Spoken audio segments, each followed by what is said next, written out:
Wow, what a nice day out, huh? What did you do outside today? Unfortunately, I did not do anything outside. I've just been working all day.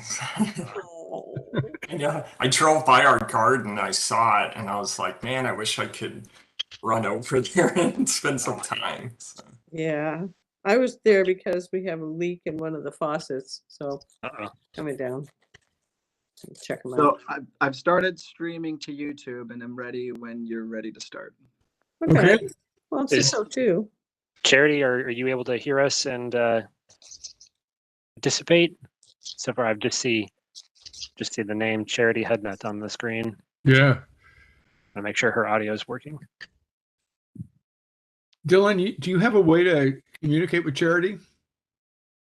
I mean, I can email her. Yeah, I think I've got her. I have Hi, a Linn. number. I can call her. Sorry, my volume was not working at all. I had to like unplug my computer and There hit you are. it. Okay, great. Just undo it completely. Sorry. We are all present, so go for it, Mike. Okay, yeah. Honestly, I can't remember how I'm supposed to call things to order, but I guess I should call the meeting to order, and we are ready to begin our Westland Sustainability Advisory Board meeting for March 16th. So the first item of business is the approval of the January minutes. Has everyone had a chance to look over those, and are there any changes that are needed to those?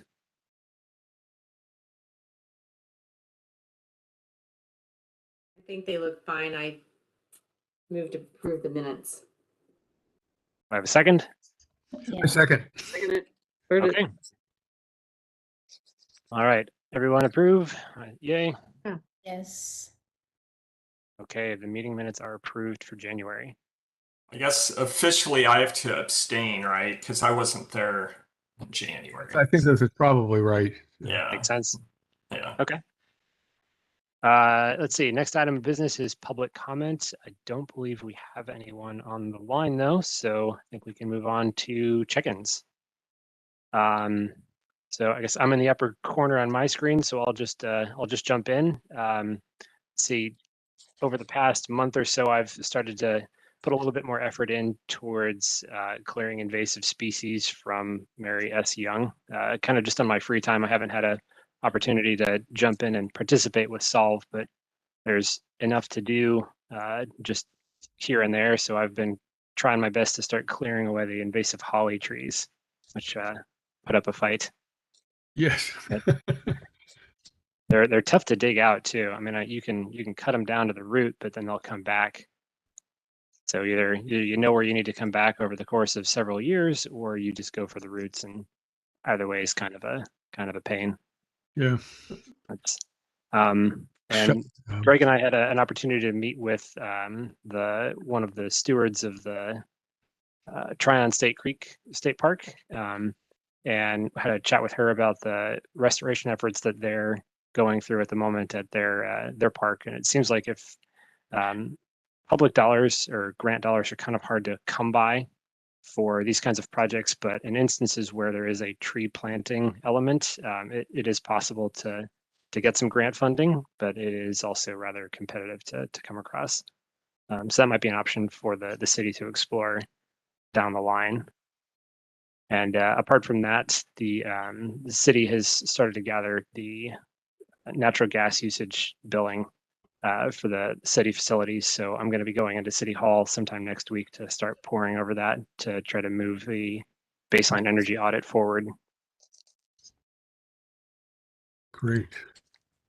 That's it for me.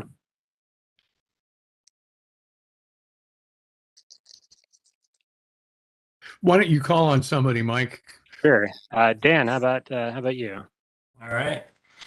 And it looks like there's two members here today that I don't think I formally met yet. So it's nice to meet you both. And my name's Dan Reeser, and newest member on the board here. I'm excited to be a part of your group. And I know Victoria from the community garden here in West Linn.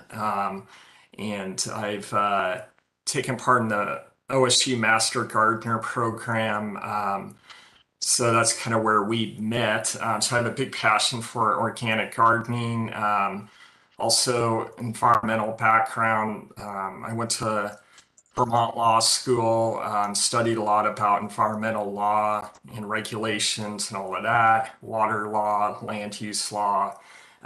So hoping I can use some of my background knowledge just to, contribute any way I can. So anyways, nice to meet you both. As far as, I guess, kind of an update, now last month in February, a few of us, I think there were just three of us chatting a little bit, but I brought up the issue of the I-205 tolls and the concern. I know a lot of my folks in my neighborhood, we live right off of Borland Road and Willamette Falls Drive there. And we're concerned about the traffic diverting, through down that highway and really affecting, the quality of air in our, like right there in our neighborhood and our community in downtown Willamette. Um, just been, chatting with, neighbors and stuff, but also I've been looking at, I'm not sure if you guys are aware, but the environmental assessment was published since we last met, and that's required under the under NEPA, National Environmental Protection Act, anytime there's a large project like this. So essentially, it's a lot of data, a lot of research, just scientific data looking at the effects of widening the freeway and the bridge and kind of the collateral consequences as well, how it's going to affect the neighboring communities such as West Linn, Oregon City, Canby, all these communities. So what I'd like to do is email to all of you the link if you haven't looked at it yet. I'd encourage you to take a look at it. There's a lot of videos, like YouTube videos you can watch, but these are, the official videos related to the environmental assessment. There's a lot of background information you can read for yourself, the scientific findings and the different studies that have been done. And I wanted to note too, there's right now they're in the public comment stage. So anybody from the public can write a comment. You can also go to public hearings to make your own voice heard. And what I had proposed back in February, but I know most folks weren't there, but I personally, I would love to contribute to our group. I could create like a rough draft of, maybe just a page letter, just, kind of giving our thoughts as a group maybe on, or a little bit of input as far as, what we would like to see as far as mitigation for our community. Because I mean, that's a big factor, right? Is if they put these tolls in, they're talking about, working closely with local cities to do mitigation factors such as better pedestrian crossings, roundabouts, just all kinds of things. So really, I mean, to me, it seems like, I mean, this is going to be a huge impact on West Linn, especially down in the Willamette area, like downtown Willamette. And, it just seems like a good opportunity where, we could contribute, our thoughts and our knowledge on the issue. So, again, I've just been starting to look at that, but I'd be happy to draft something and everybody could look and edit it, or we could discuss it further. The public comment period was supposed to end April 7th, but it's now been extended 2 weeks to April 21st. So.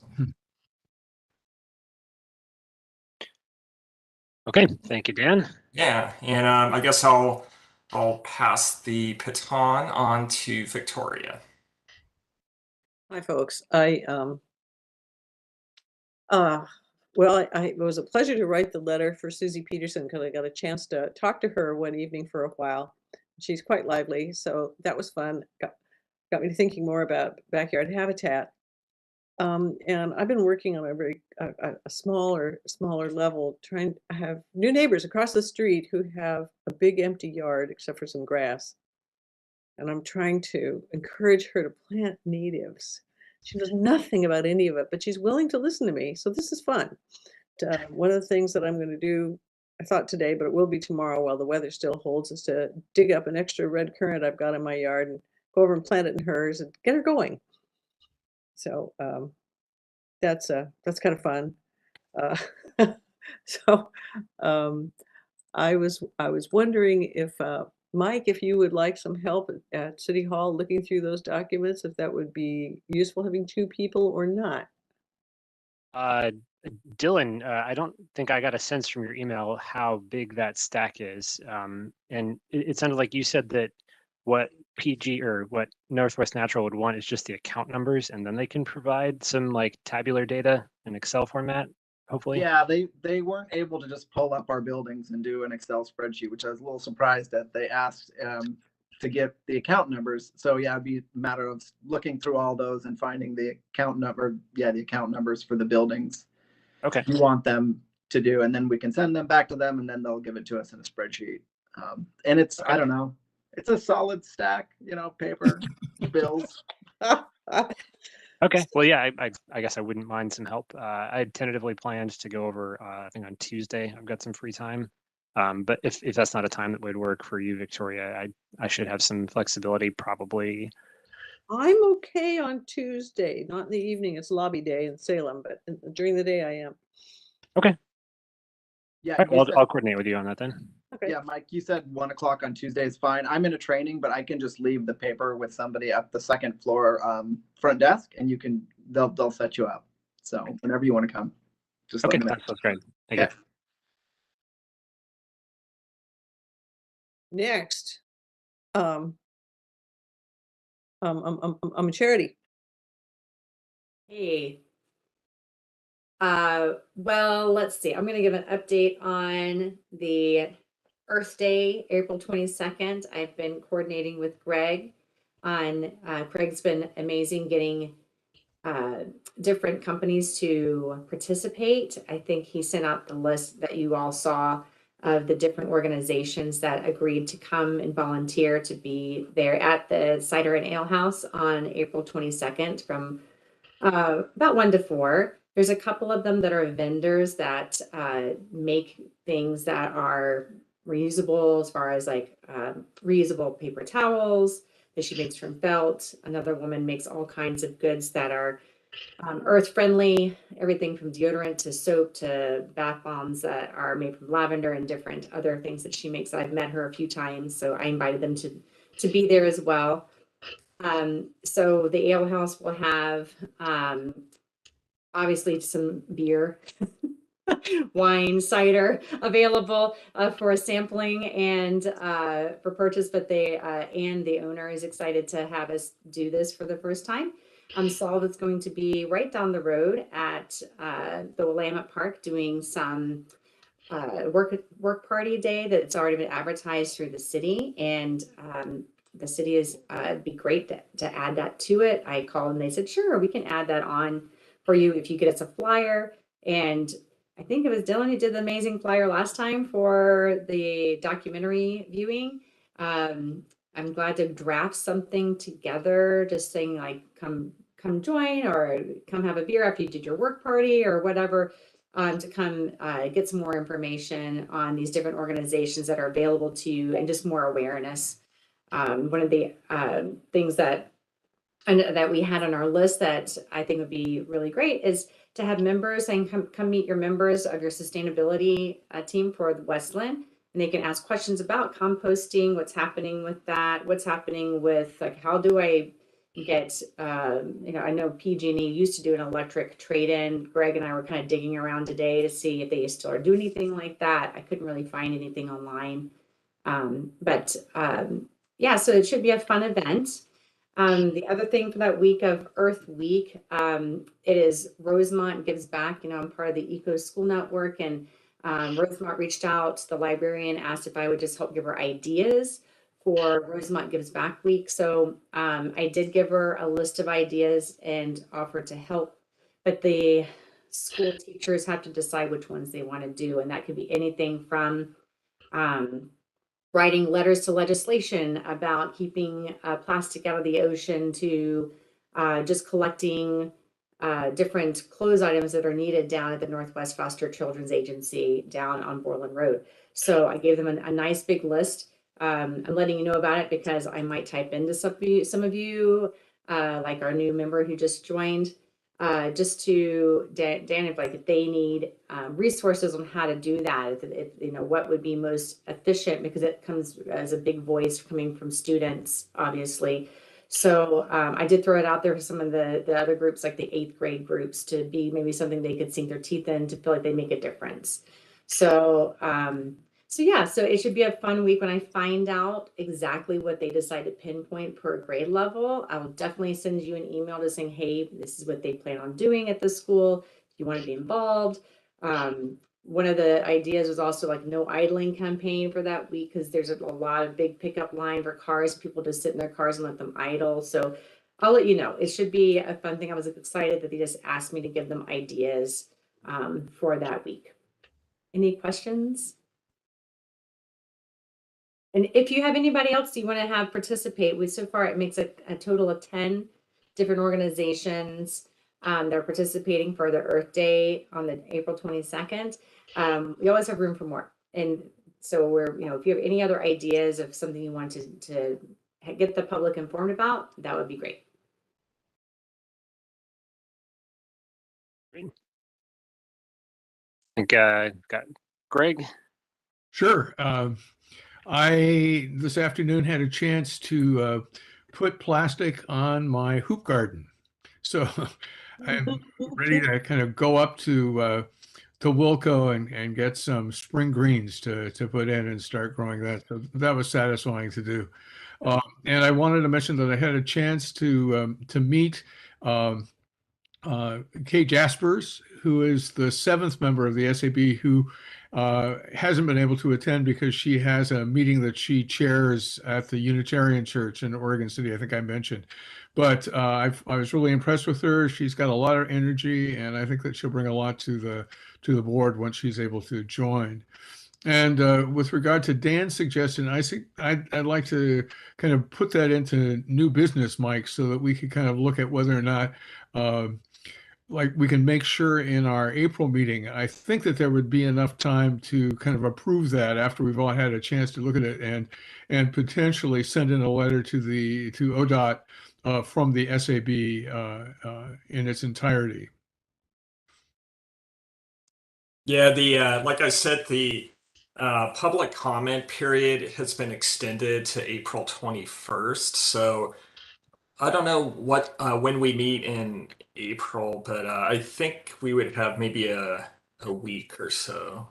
We're the third Thursday, April Third 20th. Thursday. and I know that Oh, April 20th. It's the 20th. it's the 20th, so it'd be the day before.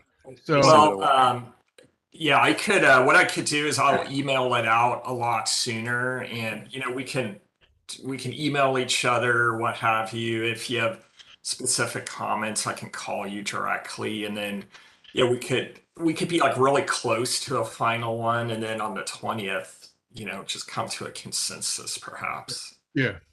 Great. And Ranjini.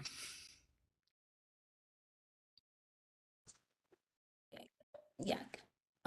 So welcome, Daniel. I think we didn't meet the last month. Yeah, Right. welcome to the board. Thank you.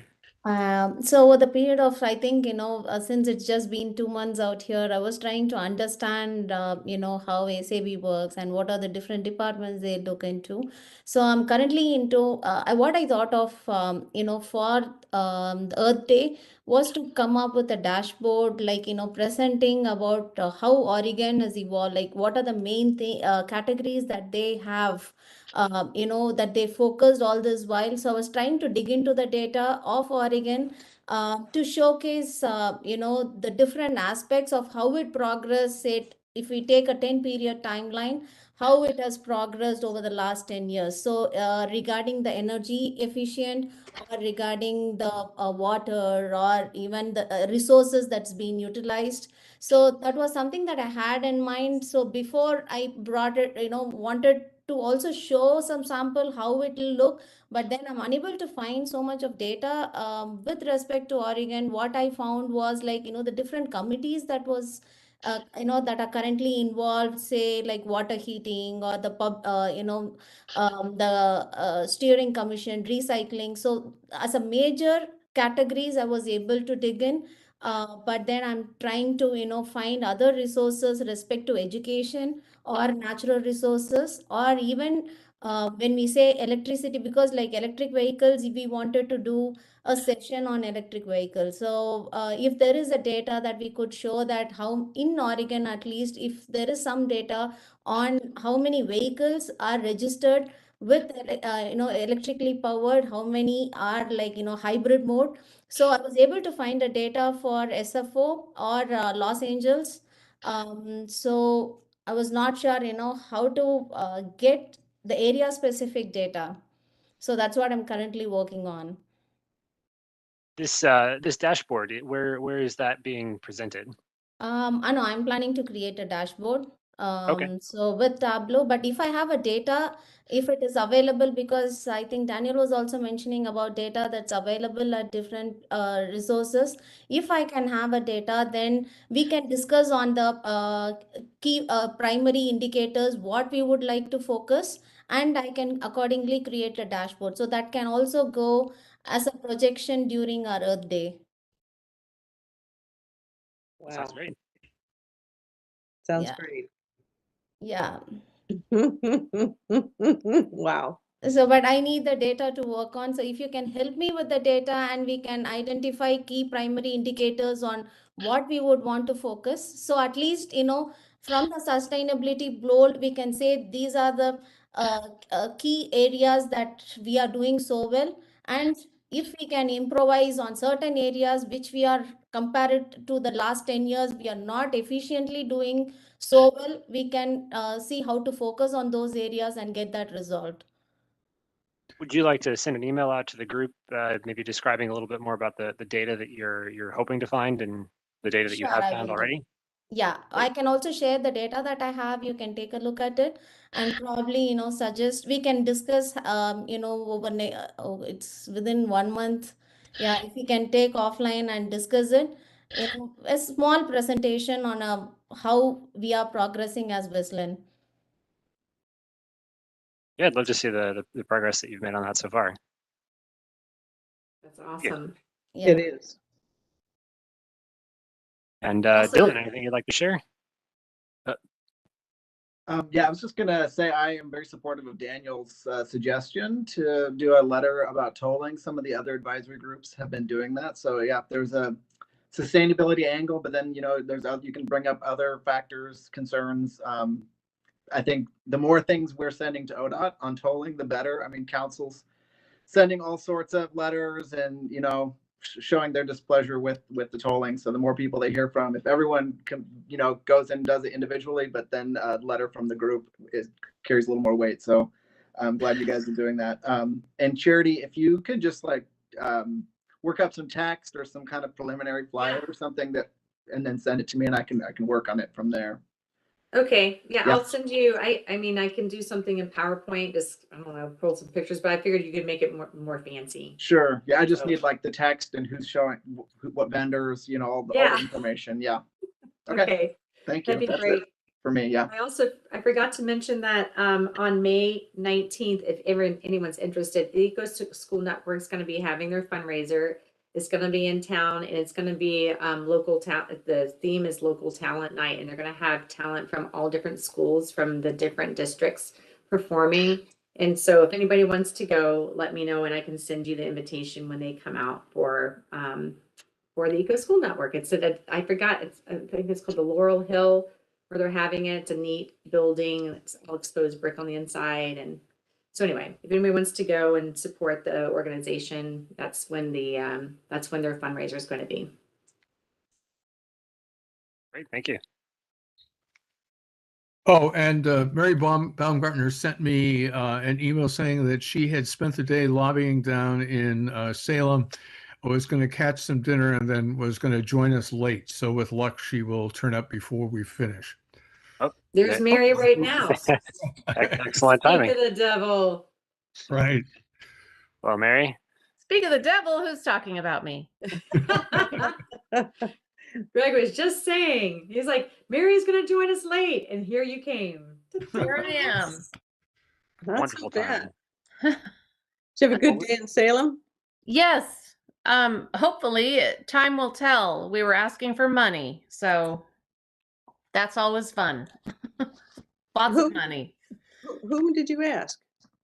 From whom? Yeah. We met with oh, can my brain put this together? So we met with Representative Walters. We met with the staff person for Representative oh boy, sorry, brain scramble. And Anessa Hartman, who is a new representative from Gladstone, who I'm very excited about because she is an Indigenous person, and I think we need more Indigenous representation in our government. And we met with Representative Nguyen from recently Lake Oswego Council, now recently elected. So it was very fun, and it was a little bit of in Salem because like recognizes him from the and one because he's kind of a novelty being a young mayor. So that was fun. We're asking for $17 million and also asking for tolling relief. So Yeah. they're big questions. 17 million So, for the water pipe. well, yes, it's 3 water lines actually. It's the one on the 205 bridge is about 13 and a half. And then there's 2 additional water lines coming when the I-205 expansion phase happens with the overpasses on Sunset Avenue and West A. Yeah. Uh-huh. They also have water lines on them. So anyway, sorry, I don't want to take over your meeting. Go ahead. You're part of the meeting too. All right, well, is there anything else anyone would like to add before we move on to the next item? I think maybe just briefly, the information that I shared about the Civic Ecology Lab that's run out of Cornell. I just happened to run into that today when I was kind of looking at information about the old West Linn Sustainability Strategic Plan. And they had apparently worked with this, with somebody who had worked with this group, and it looked interesting. So I thought if anybody wanted to kind of sign up for that, it might be valuable. Certainly, thanks for finding that. Right. So next on our agenda is to just have a discussion about the February 8th film screening that Greg was kind enough to organize for us. I think this is the first in-person event that the SAB has done in quite a while, but we had a really good attendance. Sorry, Victoria, I think I saw your hand move. 3 years? Yeah. Wow. I guess that makes sense. Yeah. But yeah, I think we had maybe 60 to 70 people, a lot of them students, and there was just great participation at the end. I think the students really asked some good questions, and it was great to have an in-person event. I was really impressed with the attendance, particularly compared to what we've seen from our online events in the past. And I think Greg and I had talked about how maybe trying to incorporate more in-person events into our education series moving forward would be a really good strategy for getting more community involvement. I agree. It was a really, really great documentary. It was a fun night to see it on a big screen. I really enjoyed it. I thought it was wonderful. I actually recommended it for the Earth Week for Rosemont since it was promoted by the school district. They, I got approval for them to promote it for everyone at all the classes for the middle school to watch it.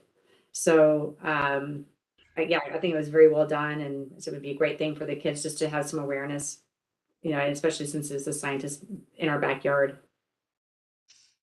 Yeah, certainly. Is there anything that we would say that maybe we learned about what to do and not to do in terms of how to hold these in-person events? Any lessons learned from this that anyone would like to volunteer? I think one thing that struck me was just that the most of the adults who were there were associated with the SAB, as is the case generally, like with many of our educational presentations.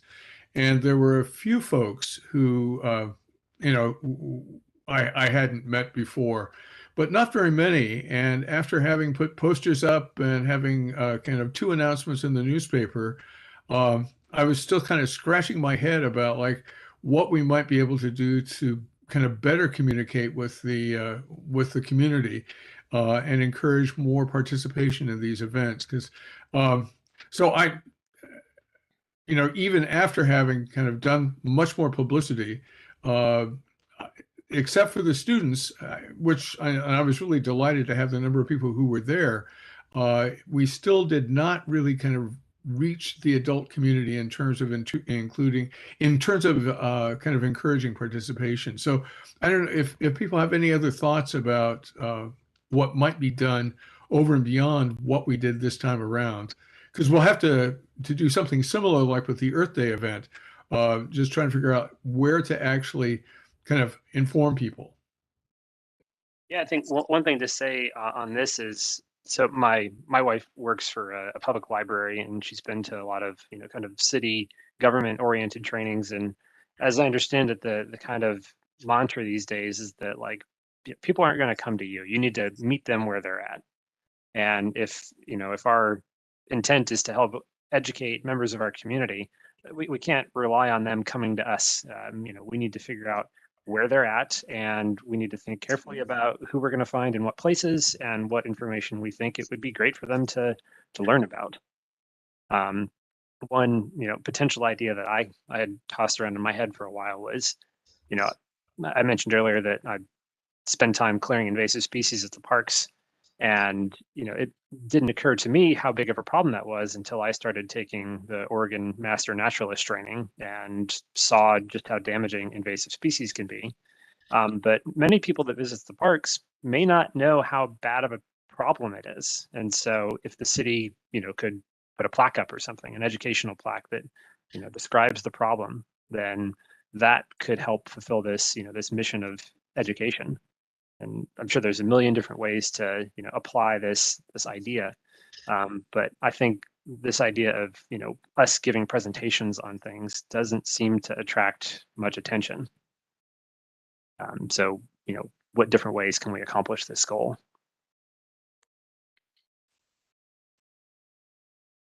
I the success that we had in February, I think, was clearly due to the fact that it was done in conjunction with the high school. And so I would look for other ways to do something with schools, and the kids will take what they learn home to their parents. We may not get the adults in the room, but we'll get their ear through their children. I'm not trying to be subversive. But when I was in high school, my dad was working on a project for sustainability and beautifying the city of Portland. And he was a lone gadfly, and he, spent lots of time talking to garden clubs until he figured out, no, you talk to the children, you talk to the kids. And he ended up going to all the different high schools with his lecture.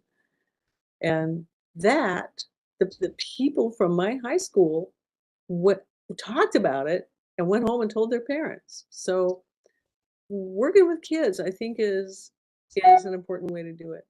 Cool. Good idea. Charity and Ranjini, is that something that you see happening with like your activities with the Eco School Network? Well, I mean, my involvement with the Eco School and the local elementary school, primary schools, I would say are the most malleable brains out there. They are the ones that are really great. So when I was at Trillium and started the garden program there and the eco program there, it's very robust and wonderful because the kids are very enthusiastic. So it had a lot of teacher support. It was built into the curriculum. It's still part of the curriculum. The eco school really was more of a resource. They have grants they could help with just to, offset small little cost of things. With the middle school, it's been definitely a challenge. Athey seems to be doing better than Rosemont because they have teachers that are influential and involved and that are part of it. Regina and I tried to do a green team at Rosemont, and it wasn't successful because we didn't really have a teacher leading the pack, kids who wanted to come meet, work with that teacher. And also they had scheduled us to be during 2 other club times after school. So we were challenged against other clubs that were going on. But what I think I have found as a niche is through the library time and educating that way, and like offering to help be involved for Rosemont Gives Back Week, which is Earth Week. And the high school is working on, I know Westland High School, like we had that one student who came to one of our meetings where we had our strategy retreat meeting. Grace. Grace was lovely. And so they're in a whole nother level. And my daughter who goes to Jesuit, they have a very robust eco program, green team. They go and lobby at DC, like it's very robust. So the kids are influential if it's part of their culture in that school. So yes, I mean, one thing I was wrapping my head around is how to get families to the Earth Day event, because like you said, the kids are very influential with this type of, they get very excited when they're little. And so it kind of integrates and becomes part of them. So if you have any ideas as make it a family affair, usually it usually comes around activity for a child to do is how we got kids involved in, whether it's having Regini make little starters, like come get your starters for your garden, for watch your garden grow for children. If anyone 10 and under can come get a starter, or something where they can play a game and learn some fun facts about the earth or things like that. We used to do just goofy things like that when we were at the primary level, because those are the ones that people will bring their children just because they're like, oh, let's go get a little starter for Sally. So I mean, those do help. It is a big influence, but it varies with the age categories for sure that I've noticed over the years. Okay. Yeah, what I would like to add on to what Charity already mentioned was that, with my experience with 6th and 7th graders, especially when the teacher was around, the participation from the children was like good. About 80 to 90% of the children was able to grasp the concept so quickly, and they actually showed that interest during the class. What Charity observed, I do not know if the same interest would happen when the teacher is not there, because when I did it, the teacher was behind reiterating each step, and finally she had to also mention that, yeah, if you want it to be graded, you please submit it. See, that single word, that if you want it to be graded, that added so much of value. So the kids completed and they hung it in the classroom. So it was so wonderful to look at the different way they came up with ideas. So for a change, what I did was, instead of telling them one session, what I made them to do whatever they want with the resources. So I gave them the resources. I spoke to the teacher in advance and said that I want to see how far they can go. And when that was given on the children, they loved it. They loved the concept that they can do more innovative things with a sheet of paper. So I was able to see different artifacts coming out or different crafts coming out of a single sheet of paper. So I taught them the technique, they came up with different ideas. So I feel, if there is some push or some way where we can go spend time with those children during their school hours, that will definitely make an impact. And with Rosemont Ridge, what I felt was like, if they have a separate gardening or some initiative with, the school premises that they are planning to start, at that stage, if we get involved and if something gets added to the curriculum, then I think it will be success with the middle schoolers especially. Because the science teacher did mention that he's planning to, start a outside garden sometime next year, and he's also planning to include it as part of the curriculum. So if that works out, that may be a good chance. And one more such a observation was, in the high schoolers would actually participate well, because the questions that came out during the session was more from the 12th graders, because that has a credit value added to, because they are stepping out of their school life where they want to get actively involved into the environment and sustainable living. So probably, the 11th and 12th, the junior and the senior year, they may take it seriously. Sensing a through line here that like having good relationships with teachers is invaluable here. Yes. So I think, for us, the green team at Rosemont didn't work because, we were unable to interact with the teacher. Mhm. So even though the teacher was assigned, so we were unable to have that one personalized meeting with her to share about our ideas or listen to what the school actually expects us to do. Yeah.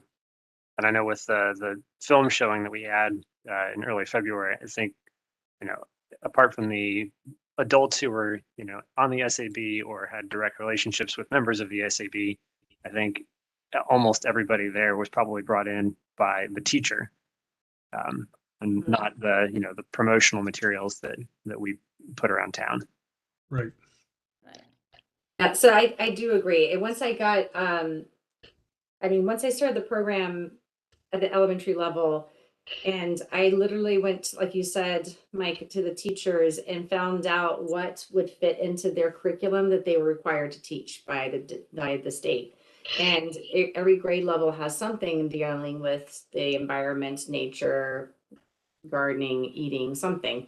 And so I wrapped it into part of the program as far as like, well, I can help you with this and let's do that. And we could take this to the garden and we can grow that and we can sample that. So it became a part of their culture. And it's, that's how it started, was because it was part of it. Like you said, I went to them, found out what they needed, looked through things that were part of their curriculum and made it integrated in part of like being part of something that would become an eco program and green initiative for them. Regina and I have tried to really do the same thing with the middle schools, but it's a little more difficult. And again, you have to have teacher buy-in, and the teachers really have no interest. It's been like our teachers love Regina. They love her. That she's very talented, and that has been really cool. But it's probably the scientists, because it's really in the scientist end. I've tried it my daughter's teachers, and they're like, no, I don't really have anything. So it's been a little more difficult. Or maybe Charity, I would like to add on here, like maybe the principal is new this year, so things may change next year. You never know, because that principal being new to this year want to just take her time to understand, get used to the entire school system. So probably she'll be more open the next year. Let's hope so. Let's keep trying. We're gonna keep Love trying. your attitude. It didn't work Yes. this year. Let's keep trying. Way to go. Yeah. And I think the main thing that I'm taking from this conversation is that when we advertise the Earth Day, we need to make sure that we're getting that information to the schools. See, that's where I asked for the data. If you have something to show that you know, this is where we are and this is what we want to do with the data that like you said, the students can go and talk to the parents, and that can enable them to, you know, try out or join the initiative.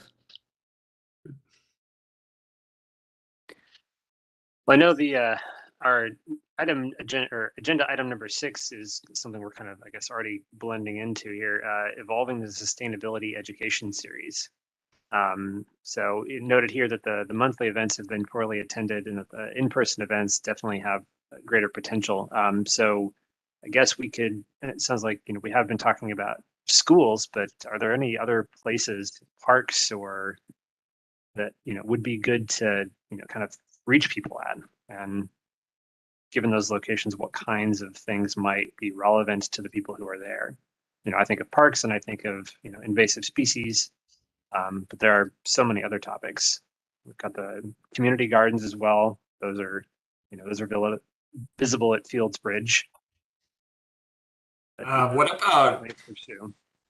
about as summer approaches, the summer market? Just, you know, even just once or twice having a booth set up to like educate folks a little bit. I don't know.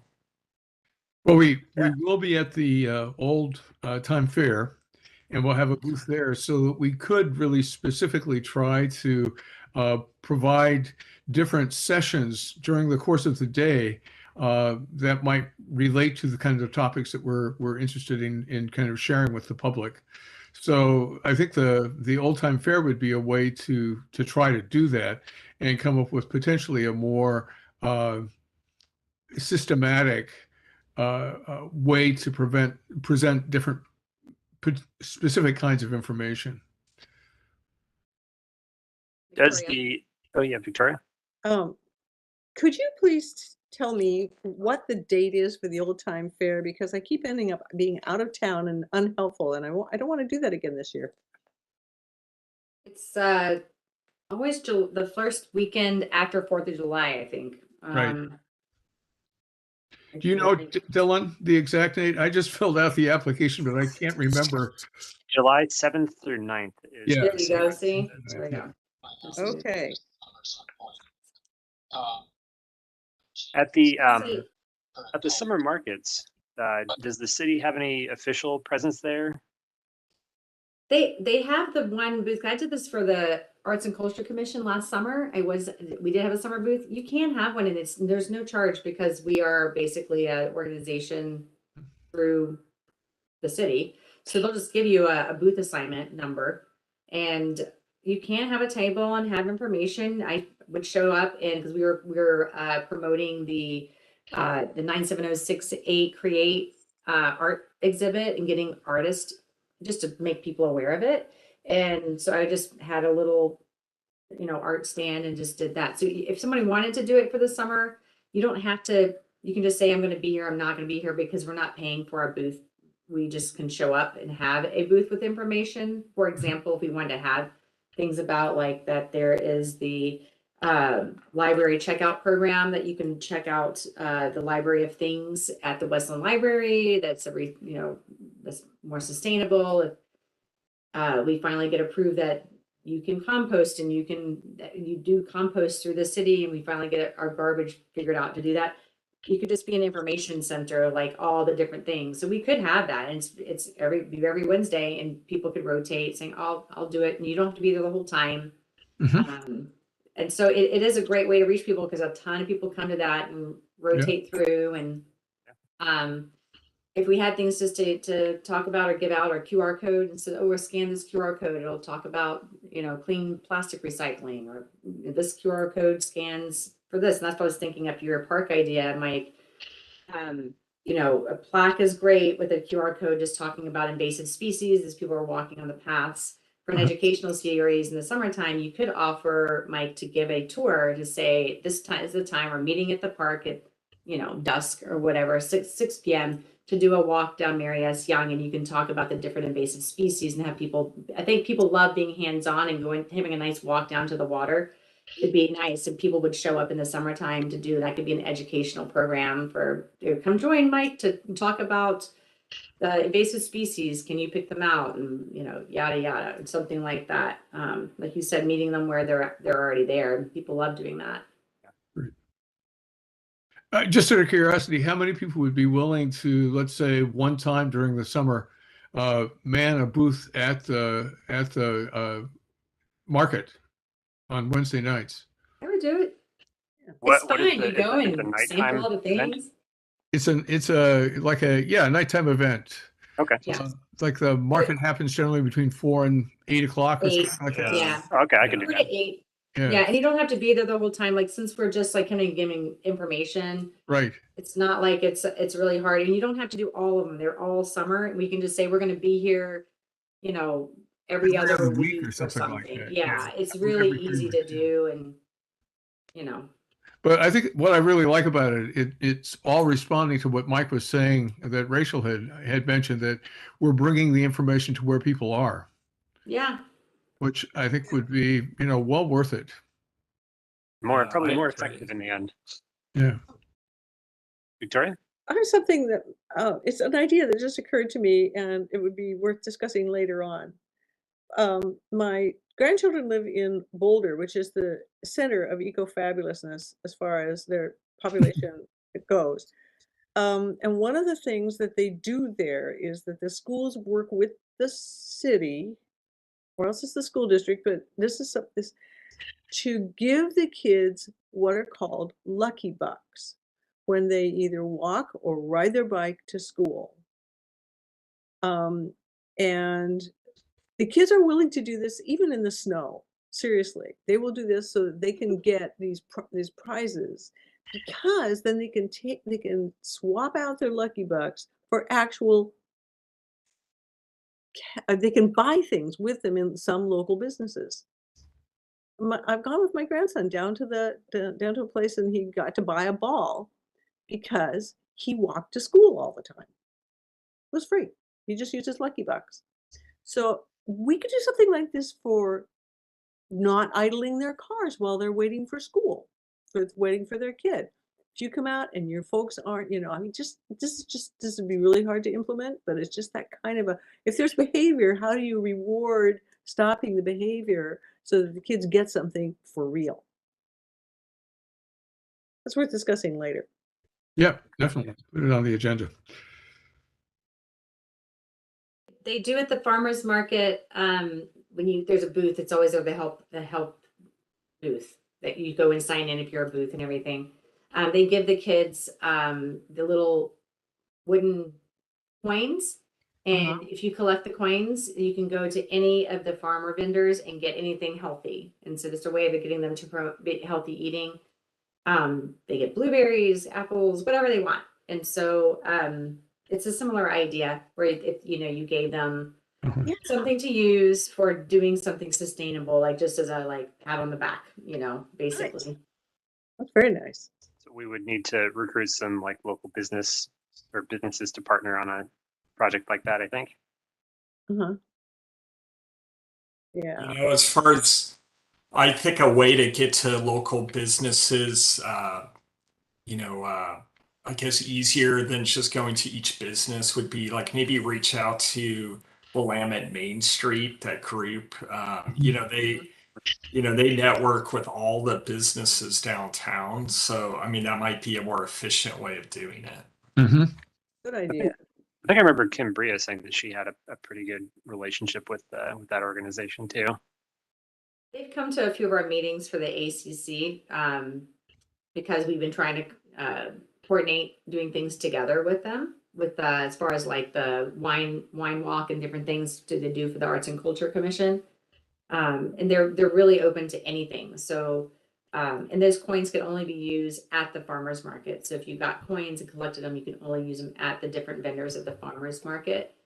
But yeah, we'd have to come up with a creative idea of what they're using it for and why they got them, though. Right.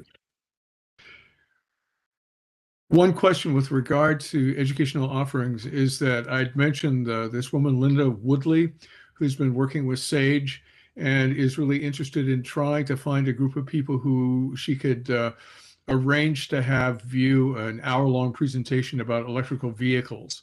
And I think I've sent you the PowerPoint, and I'm just wondering like whether it might be something that we would be interested in sponsoring if we were able to kind of hold it at the library, for example.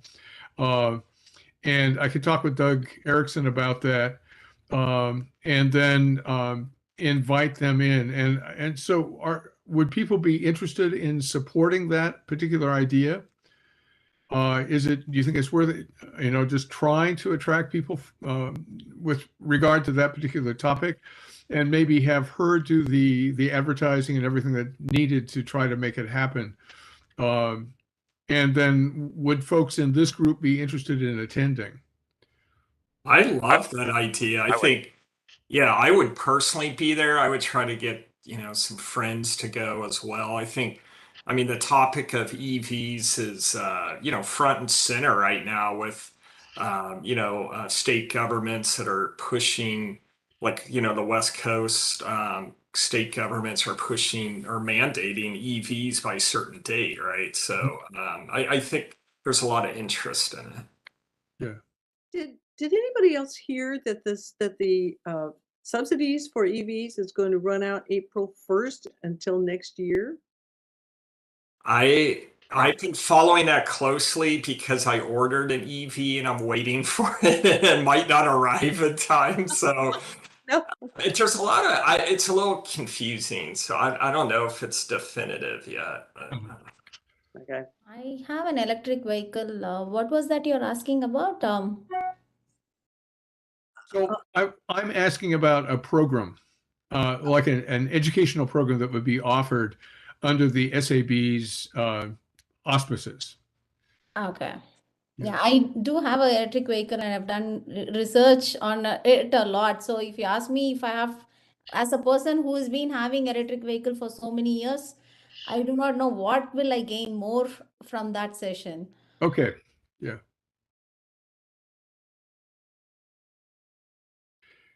Do you feel that I should kind of encourage this woman to try to pull together this event? She's been asking about it for the last couple of months, and so I would like to be able to give her a yay or nay.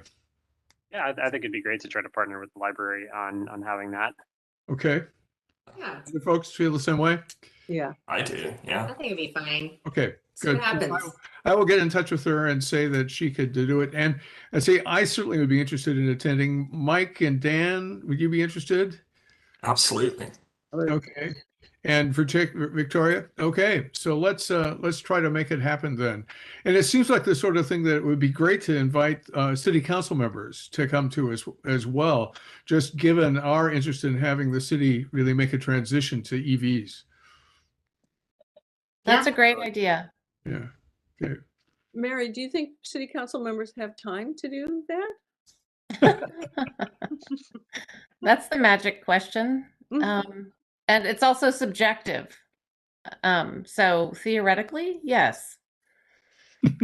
We have 2 new council members. I don't know if anybody saw. No, I've been waiting to hear an announcement. Who won?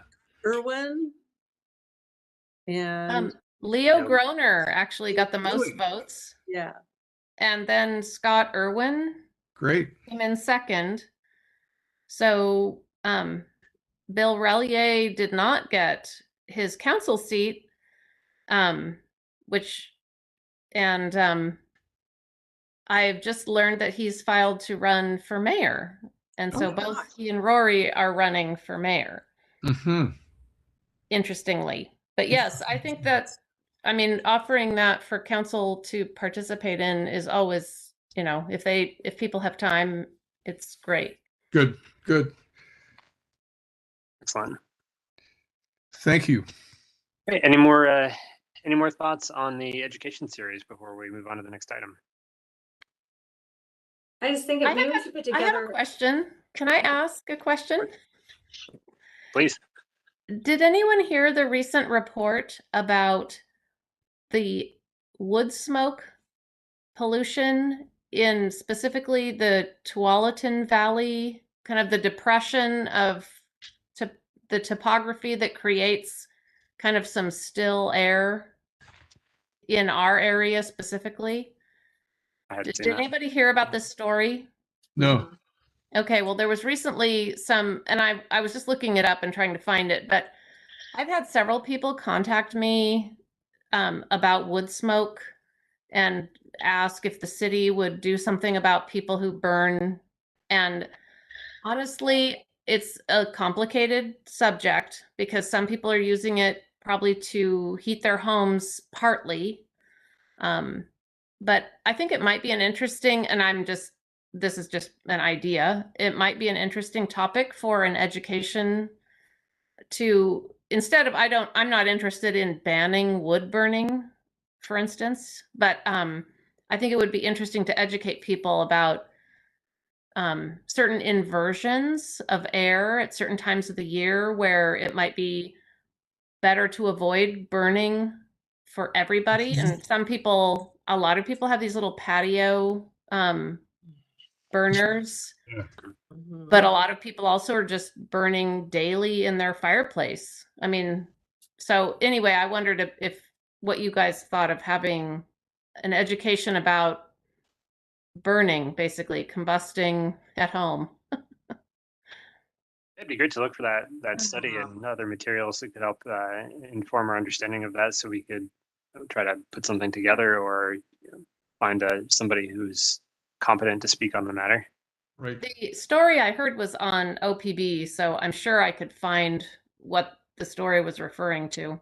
I, of course, don't remember any of the individuals' names, but If you could find it, Marion, then just send us a link. okay, Great. we'll do. Thank you. Okay, if there's nothing else there, then I think we can move on to agenda item 7, the Sustainable Westland Strategic Plan. So I know that copies of the plan were delivered to people. It's also available online, and there's just a desire to see if there's ways that we can improve the implementation of this plan. The plan was originally adopted by, I think, council in 2015, and then an updated appendix was adopted in 2021, if I'm not mistaken. Yes. And so we just wanted to try to brainstorm different ways that we might be able to, have that plan just be implemented a little bit more thoroughly or strongly by the city. I think, Greg, you had spoken to one of the people that had helped to co-author the plan, and right. Had a productive conversation there. And I spoke with Lisa Clifton, who's actually been really involved with the creation of the Robin Hood Station, kind of a wonderful example of a neighborhood coming together to try to find ways to kind of increase their own social networks and resilience. But I think I sent out to everybody today just some ideas about aspects of that strategic plan that would not cost any money, which is the main thing that we kind of run into in terms of why the city has found it difficult to implement many of the ideas that were actually laid out in that strategic plan.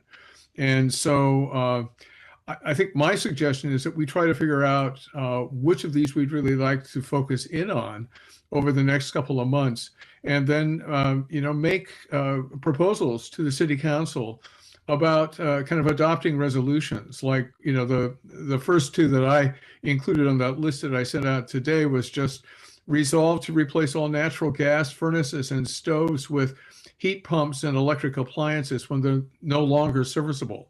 So, not to make a purchase now over and beyond what the city would otherwise be spending, but when these kinds of appliances or furnaces need to be replaced, then replace them with new equipment that we know is carbon neutral, and do the same thing with whatever vehicles can be replaced as well. So not really kind of expecting the city to budget for these kinds of purchases, but kind of resolve to, like, when new cars or new furnaces need to be purchased, that they would be as environmentally friendly as possible. And it seems like those are the kinds of measures that could at least get the city kind of moving in the right direction. Any thoughts about that, or the different items that I mentioned? Well, I think I would love to see the passage of resolutions like that. Looking at, I've started to dig into some of the baseline energy audit data, and long story short, the electricity is not the big source of the city's carbon emissions. And so identifying the decision points that really can right the ship, if you will, and get the city to its carbon emission reductions goals that are outlined in this sustainable strategic plan. I think these are going to be the big ones. Where is the city using natural gas? It's using it for heating and water. And where is it using gasoline? It's using it in its vehicles. So it's not, maybe the right decision to just say replace everything right now. But we know that eventually things get replaced at the end of their serviceable lifetime, and those are the decision points that the city has the ability to, act upon. And so I think just identifying them ahead of time and making it clear that there is a desire or expectation that a carbon neutral decision be made at that moment would be rather valuable. I think so too. Yeah. This is the path we are on. This is what we're supposed to do. It's written here. It was approved 6 years ago, and this is now breaking down. Get this instead. Mm-hmm. Are you saying that it'd be a suggestion or a mandate? Well, with a resolution, it's basically they just resolve to do something. And last year, when we met with Natalie Rogers in Milwaukee, I think one of her primary suggestions was to get going, ask the city council to kind of make this resolution. And so these would be things that the city would basically be agreeing to do in the future when these decisions have to be made.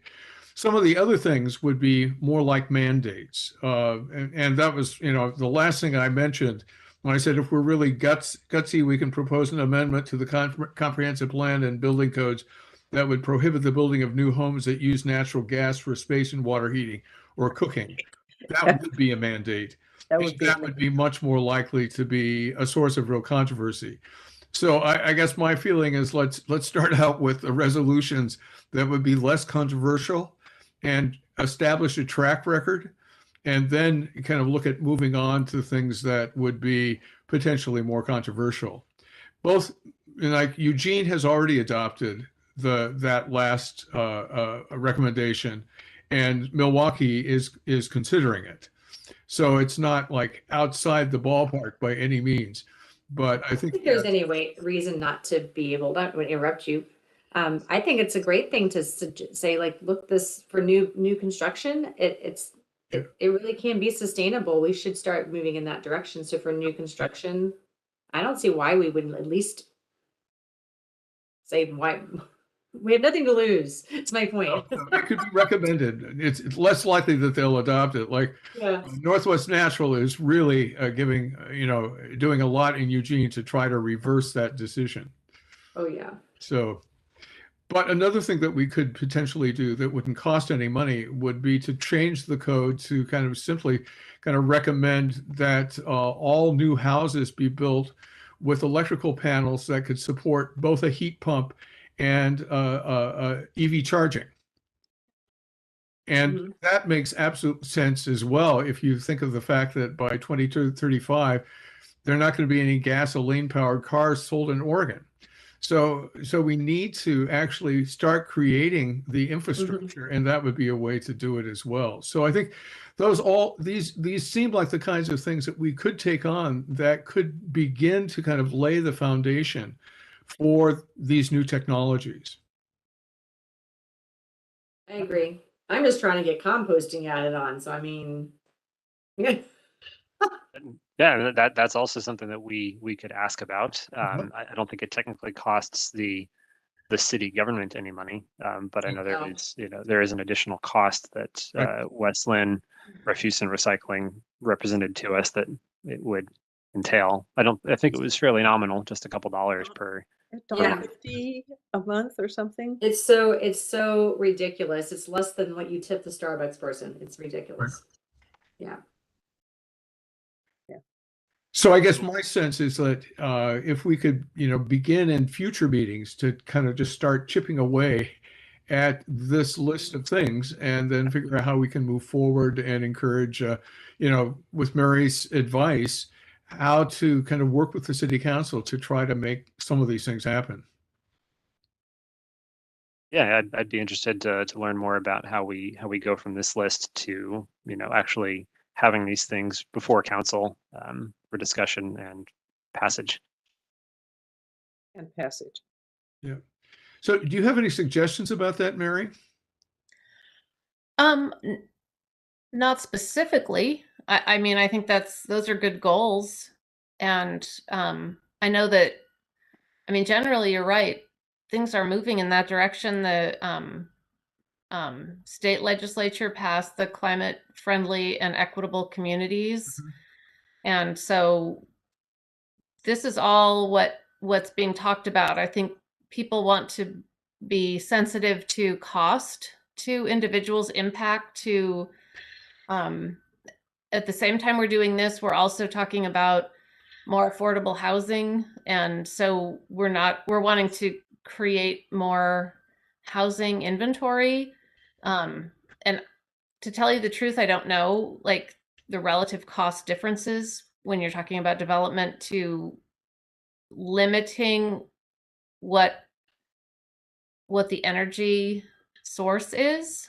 Those are some of the factors that instantly start scrolling in my head when I'm hearing this. But I mean, if that wasn't a factor, if cost or impacts to development wasn't a factor, and maybe it's not, I think these are great goals that everybody can get behind. I certainly am behind it. Yeah. I'd be happy to do, some preliminary research on that question of like energy costs between the different technology options and have a discussion with you if you'd like to. Okay. If I could do that. Yeah. I know Please earlier share that with us. we had a student from the high school reach out to Greg and I. I think the email invitation wanted to talk about the ban for natural gas, and so I had put together just a spreadsheet to compare different heating technologies. And long story short, heat pumps are unequivocally the way to go.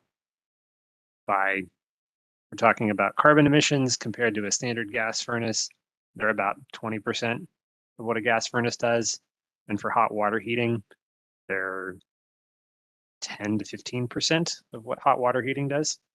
So they're far and away preferable just in terms of energy costs. Now I know there's upfront costs as well, so that would have to be factored in, but that's the general takeaway.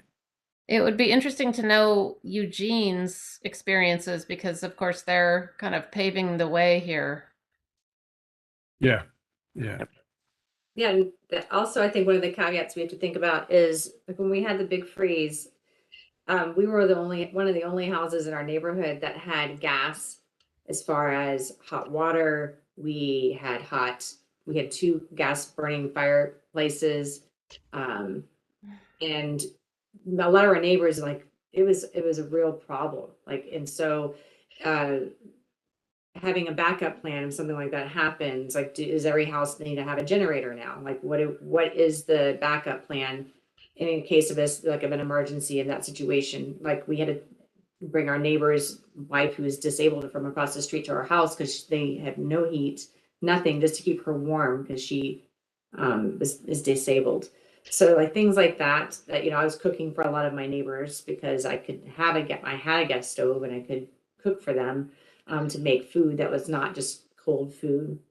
So we have to think in that regards to is like what is the backup plan if something happens for that resource.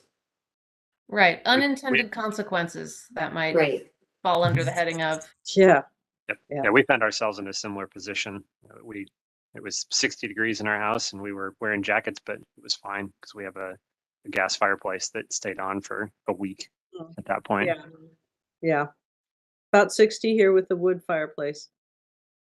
Yeah, and we were very gas stove. comfortable. Like it was comfortable. So our literally our neighbors' kids came over and slept down on our lower level that has a wood burning fire stove down there that's like a gas one because it was warm. It kept the warmth, and so it was you know, it was the one time I'm like, thank God we have all this, because it was bad. No one had a generator. We didn't have anything. No one had anything. So That's a good point. Yeah. And maybe there's room to discuss, instead of like an outright ban, saying that like gas furnaces are not permitted. I mean, if the electricity's out, the furnace isn't going to run anyway. It's true. So Mhm. targeting the big users of the Right. gas in terms of appliances. I doubt like a gas stove uses anything remotely close to what a space heating gas furnace does. But I think there's room for maybe some gray in there. So I think these are the kinds of questions that we could be raising about any of these particular issues. And I guess what I'm hoping is that in the coming year, we can kind of move through these and kind of figure out how we can make the most informed recommendations that we can to City Council. Yeah. Yeah, particularly the ones where there doesn't seem to be necessarily like a big downside. Yeah. Yeah. Even if we just worked on one per month, Uh-huh. could be done in a year. Yeah.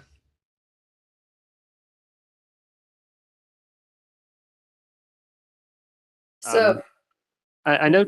Sorry, did you have something, Mary? no. Oh, that was you, Jerry.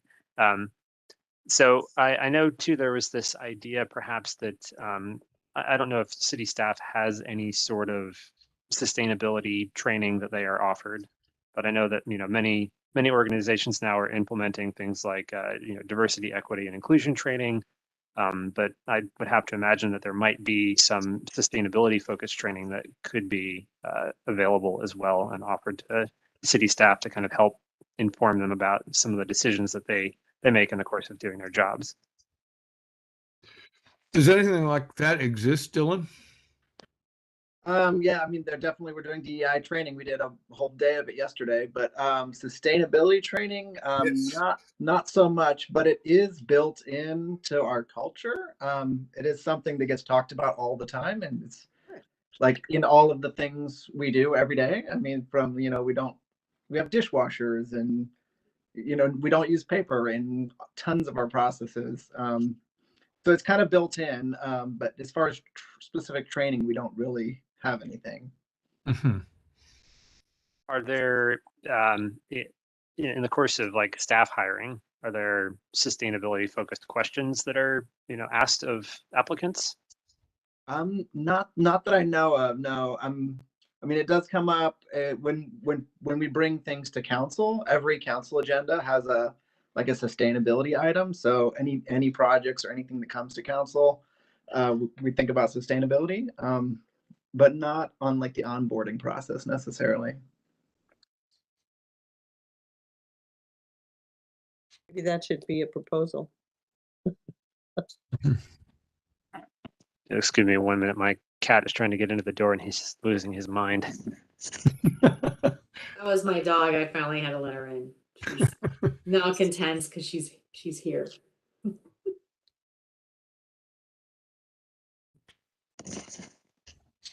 I mean, he's been scratching at the door for a half hour. Oh, no. He missed me, I guess. Oh. So there's also a question of like, maybe we can take a look at some of the building codes that have been implemented in nearby cities to see if they have anything that they're doing or attempting to do that might be relevant for us here in West Linn. I think Milwaukee might be a good place to look first, since they've kind of been our reference point for sustainability action on the city level in many ways. And there's also actually a major bill that's under consideration in Salem right now about making, carbon neutral buildings. Okay, great. So I think that that's worth watching. And actually, they're accepting public testimony for that right now as well. Okay. So that's, a way that all of these issues is being kind of considered at the state level. Great. Right. Are there any other ideas from the group in terms of elements of the sustainability strategic plan that we might, be able to discuss here and ask for? If we have a member attending as a guest from the Lake Oswego Sustainability Network, we could ask some of these same questions of that person. Yeah, Yes, absolutely. that's actually the next agenda item. I was blending, Yeah, yeah, segueing. yeah. Good, good. Yeah. Thank you, Victoria. Yes. So Greg, it sounds like you've maybe had some discussions with members of the Lake Oswego Sustainability Network. And not with them specifically, but there were two folks who were interested in, well, one person who would like to meet with us, and that's Susie Peterson from the Wildlife Habitat or the Back to the Habitat program. And she would like to spend about 10 to 15 minutes with us at our next meeting in April, if people would be amenable to that. Sure. Is that okay? So I'll kind of invite her to come to that. And then when I talked with Lisa Clifton, who had been involved in the writing of the West Linn Sustainability Strategic Plan, has been pretty involved with the Lake Oswego Sustainability Network and suggested that we get in touch with them. And I know that I think Victoria knows it is Lisa Adato. She Oh, was yes. at the, I don't know her well, but yes. yeah, she was on one of our calls, and she's the former chairperson of the Lake Oswego network. Oh, And I would like to invite her to our May meeting, if it's okay with everybody, just to share with us their experience. They have actually been quite successful in advancing a sustainability kind of program in Lake Oswego. And I think there's stuff that we could learn from them. They've actually got an event that they're holding similar to the one that they held last year in April, I think a couple days before Earth Day. And I forgot to look up the specifics, but I'll find it and email everybody. But their event last year was quite informative. I went to that and took a lot of notes of what they were doing. So yeah. So do people feel okay about inviting Lisa to the May meeting and maybe talking for 20 to 30 minutes about their work in Lake Oswego? I think that would be great. Yeah. I love it. Yeah. Good idea. Good. Good. No, So, they also I think it was maybe a year and a half ago now, they held a like an electric vehicle like showcase. uh-huh. And that was really neat to attend. Yeah. One of the things that got the Lake Oswego Sustainability Network going was that several of them were from the Lake Oswego Advisory Board and were frustrated because all they could do was advise and they just wanted to get something done. And so when they left their terms at the advisory board, they formed this other group where they could do more action. Just FYI. That's how it got going. Well, and they had folks like Stephanie Wagner kind of being really involved and incredibly well connected to the community, from all of her years at Trine, and is the mother of Senator Rob Wagner right now. But so I think they had a lot going for them, but I think there's much that we could potentially learn from them as well. I think it'd be great to have them out. Mm-hmm. Are there other organizations or individuals that come to mind to bring in to have as guests in our meetings? Charity, you had mentioned somebody who was involved with kind of investments, or I remember that at our meeting in October, you had mentioned somebody. I believe it's an energy trader. Yeah, an energy. Oh, yeah. I can't. Yeah. Yes, Casey. I can ask Casey to come in and talk about energy trading if you'd like, just because it's fascinating. He's a funny guy. Is there a sense for how, like, what we would be able to use that information to do with the city? I don't know. Let me talk to Casey first and see like what he thinks, like what it would be. It's quite fascinating because it's about wind trading and like how that all works and all those big windmills we see everywhere. Oh, it's getting dark in my room. So I'll ask him and see if that would be something he thinks would be a cool thing to do. And I remember Kim talking about finding a builder who was involved in constructing net zero or carbon neutral homes, and inviting them in to talk about the kind of the whole CDC with regard to city codes that either makes it difficult or easy to actually to construct net zero homes in different communities, and kind of having them give us some recommendations about the kinds of changes in the comprehensive plan or building codes that would make it more likely that those kinds of buildings could be constructed in West Linn. I don't know of a particular person to go to, but I could certainly call Kim and see if she has any recommendations. Yeah. Yeah. Shoot, I'm trying to think. Green Savers was working with an electric bunch. I'll have to look it up and see if I can add that information. Green Savers just does heat pumps and They do water to water. yeah, but they were working with yeah, I'm gonna think of it over. So I attended like one of the Electrify Now seminars, and Green Savers was like a central presenter then. Right, yeah. But they were just kind of basically talking about the installation of heat pumps and heat pump water pumps, water heaters. Ask Kim, she knows. Yeah. So Dylan, do you know many folks in the building industry who are in the business of constructing net zero homes, or? No, I don't personally. Okay.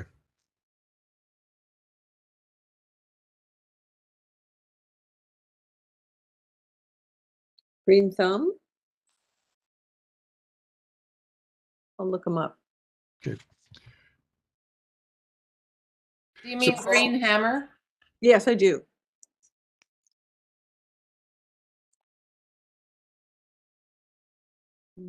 Perhaps this is an item we could do some brainstorming on, and if anybody Yeah. has an idea after the meeting, just shoot an email out to the group. So I'll do some research on that as well, and then just let people know what I find out. And then, bring a proposal about inviting them if I find somebody who is willing to a meeting, in the summer or next fall. Okay. Great. Yeah, Green Hammer's possible. Yeah. Okay, so let's see, we've just got a couple agenda items left here. The next one is the baseline energy audit review. I'm going to share my screen very briefly and try to make this quick. Share this guy. So I've reviewed the last 3 years of the city's electrical billing, and long story short, about 53% of the electricity that the city uses is just to pump water.